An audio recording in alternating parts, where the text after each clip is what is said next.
welcome everybody. I'm Rose Smith from AbsoluteSoulSecrets.com. Thanks for joining me today. I've got the March Astrology Overview. Another big month around the corner. We're going through quite a transition at the moment. There's a huge Pisces super stellium, for want of a better word, and the planets are gradually moving out of Pisces and into Aries. So we're going to end up with an Aries stellium, obviously. But this is happening over some months. It did start a few months ago and it'll be complete mid-2025. But the peak time is this month in March. So a lot of activity there. We've also got a solar eclipse and a lunar eclipse and Mercury going retrograde once again. So as you can see, this is a pretty big month. A lot happening. Obviously, Pisces and Aries are very strongly affected as the planets move into Aries, but also Libra will be very affected because when they move into Aries, it's going to be opposite Libra. At the moment, it's Virgo that are being very much affected. So let's go to the board now. I'm going to draw two tarot cards as theme cards for you for the month. So we'll go to the board, we'll do that, and then we're going to have a look at all of this big planetary pile up here. Grabbing my cards first. So the first half of the month, what am I seeing generally as a general kind of vibe? A lot of messages going back and forward, a lot of mistakes being made. I also see I actually almost did it myself while I was writing here. I went to write Aries, the symbol of Aries, and I meant to write Mercury.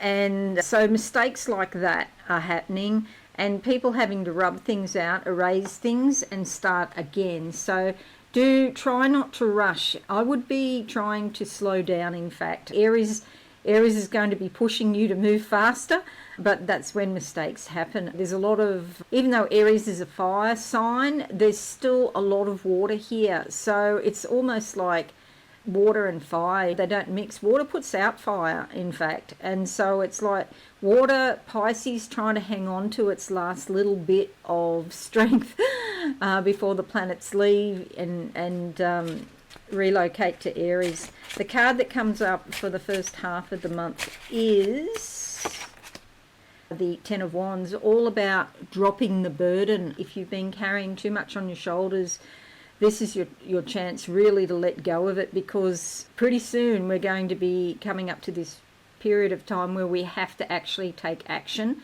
There'll be a lot of inspiration and motivation to do that, to take action, but anything you're carrying is just going to make it harder for you.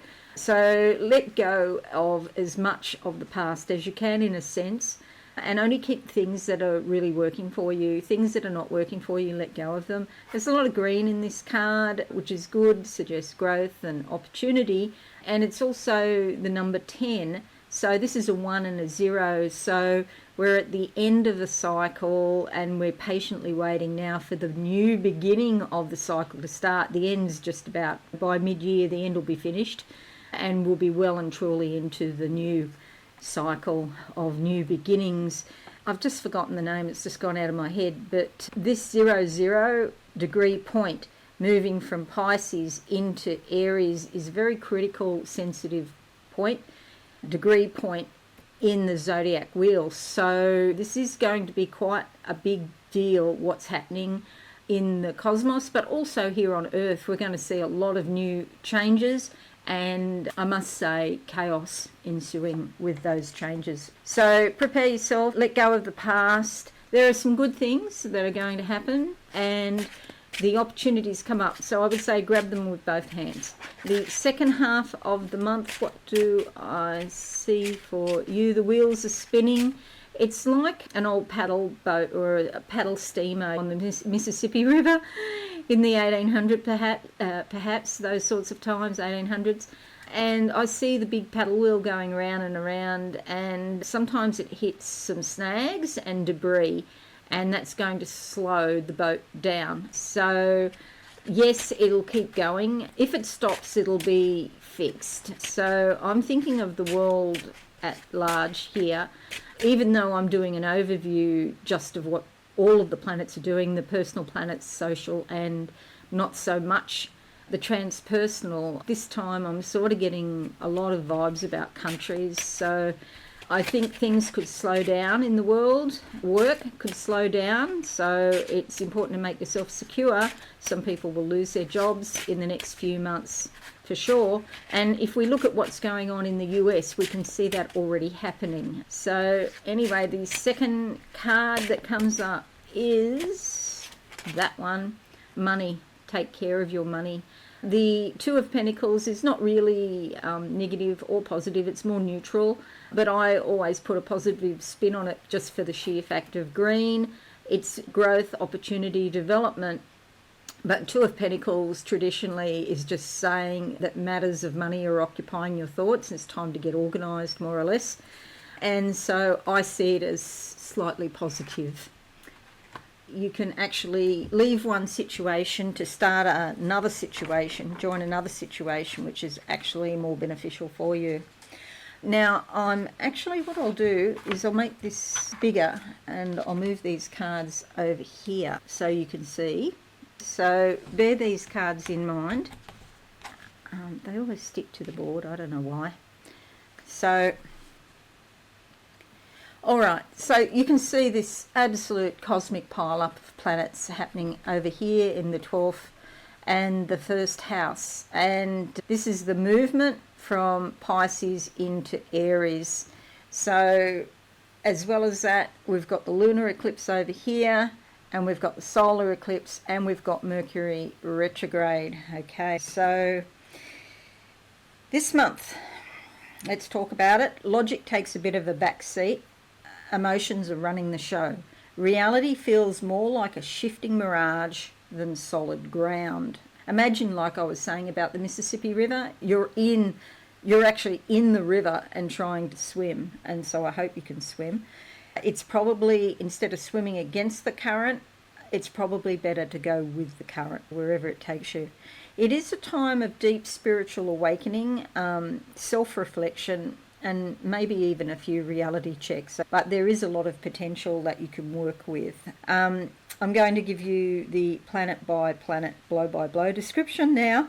The 1st of March, Venus turns retrograde. So not only will we deal with Mercury retrograde, but Venus too. And this is at 10 degrees Aries. And what this means is when Venus is in Aries, it's normally bold and passionate and quite direct. It's not normally like her normal soft and harmonious style, but she's not exactly suffering either. Venus in Aries goes after what she wants, whether it's love, money, or creative inspiration. However, when she turns retrograde, it's a chance to pause and think about, or maybe think about on what you want to do or who you want to do it with. Who truly excites you? What truly excites you? Old relationships can come back, but is it passion or just unfinished business? Same goes for finances. Aries energy loves a bit of a splurge. Now is the time to rethink your investments rather than impulse buying because you're operating on your emotions. March 3rd, Mercury enters Aries down here, and it's about being fast, clear, and straight to the point. I think it was Elon Musk the other day said, move fast and break things. That's sort of his mantra for his businesses, but now he's bringing that into the government. Move fast and break things.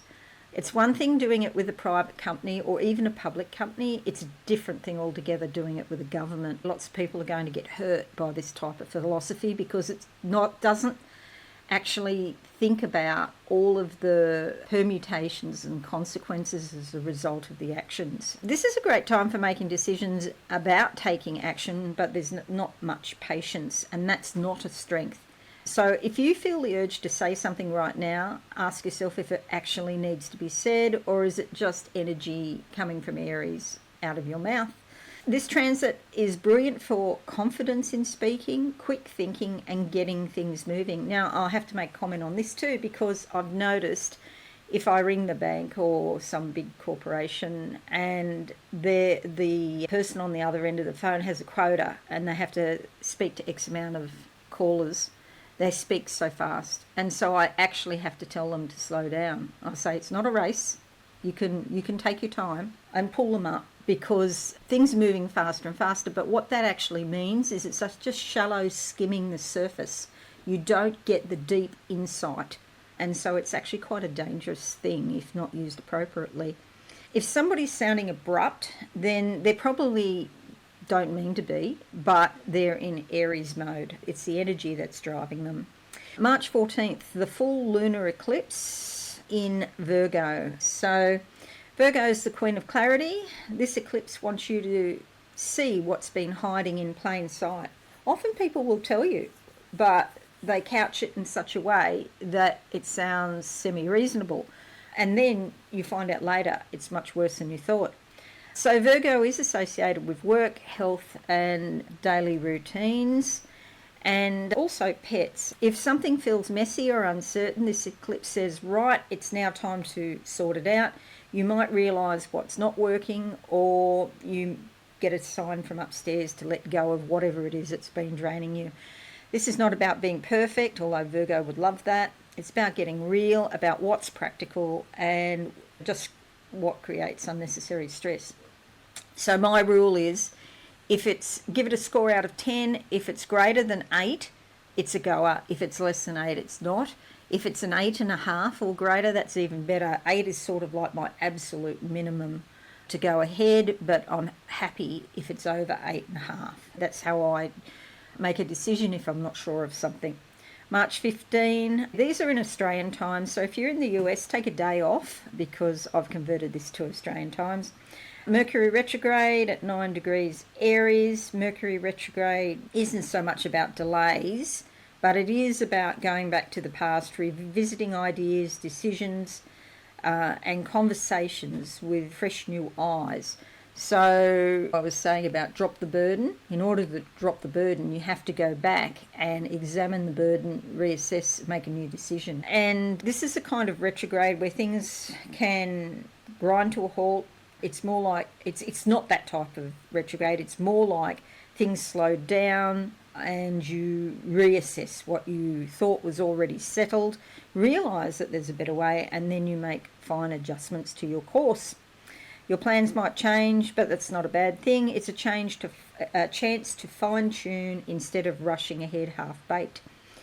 The 20th of March, the Sun enters Aries. It's also the autumn or spring equinox, depending where you are. You might have noticed if you're here in Australia, the days are getting shorter now, and thank God, because I live in Queensland, and around the summer solstice, the sun is coming up at 4 a.m. It drives me nuts. And so this means now I'm getting to sleep in till like 5:30ish, which is much better. So the spring equinox, of course, is the opposite in the northern hemisphere, where the days are getting longer, which you all appreciate that too. Aries season kicks off the astrological new year, bringing momentum, motivation, and a fresh start. So this is the 20th of March, by the way. If Pisces season had you drifting a bit in it, Aries energy says, right, let's get going. It's more about being courageous, pioneering, and enthusiastic, but it's also a reminder that not every new idea has to be rushed into immediately. Channel the go-getter energy into something meaningful, and you'll get further than just burning yourself out in week 1. March 27th, Venus retrograde re-enters Pisces. So Venus going back into Pisces. Sorry, it's all squished up here, and I know it's hard to see. So this is sort of like a soft, dreamy, and deeply emotional energy. It's a beautiful time for reflection, creativity, and healing your heart. But it can also blur the lines between what's real and what's just nostalgia. You think back to the past and you think of the good things. Old loves, past creative projects, forgotten dreams might resurface in your mind now. You might be longing for something that once felt magical. Sometimes this is called, Venus in the 12th house is called the transit or the planetary movement of affairs. And it's like being in love with someone that you can't have because they're already taken or they're not fully available. So even in an existing relationship of someone that you're actually with, they're not emotionally available perhaps, or maybe they're off working somewhere and they're not physically available. But it's almost like it's any sort of potential relationship, you don't get the full deal here because it's in the 12th house, so it's like hidden. But when Venus moves into Aries, then, and is not retrograde, then finally things can move ahead. I hope that makes sense. If it's meant to go ahead, and it will happen, it's just that you have to be careful that you don't look at a potential relationship or a pre-existing relationship with rose-tinted glasses. Venus retrograde is basically going to show you the difference. The 29th sees a new moon partial solar eclipse in Aries. Again here, solar eclipse SE that says. And this is like a major reset. It's bold, it's pioneering, and it's all about new beginnings in your identity, your purpose, and your personal power. Aries doesn't sit around waiting for permission, it acts. And if you've been waiting to take charge of your life in a particular area, this is the cosmic green light. That said, with Mercury still retrograde until April 7, the picture might not be clear just yet. But it is a brilliant time to set intentions. Just don't rush to the execution. Things can unfold in stages naturally. 29th, Mercury retrograde re-enters Pisces. In backward motion it is. And this is like walking into a room forgetting why you went there. Who hasn't done that? I do that so regularly. Logic takes a back seat to intuition. Things might feel a little hazy. Conversations could be vague. Emotions more pronounced. It's not a good time for signing contracts because when Mercury turns direct, something could change. It is a great time to do some dream work, creative thinking and self-reflection, but it's not the best time for clear-cut decisions, which will make more sense when Mercury stations direct in April. 30th of March, Neptune's entering Aries. Finally, this is a big deal. Neptune moving into Aries. And it's a massive generational shift. So it's about spiritual surrender, deep emotions and universal connection. But Aries is where dreams become action, bold, fearless idealism, the kind that pushes us forward rather than retreating. It's a shift from flowing with the current to actively shaping the vision. On a personal level, it's a call to step up and actively pursue the things that inspire you rather than just wishing for them. So overall, March is intense but full of opportunities. With Venus and Mercury retrograde, 2 eclipses, Neptune shifting signs, there's a lot of self-reflection, the necessity for realignment and deep shifts that are happening.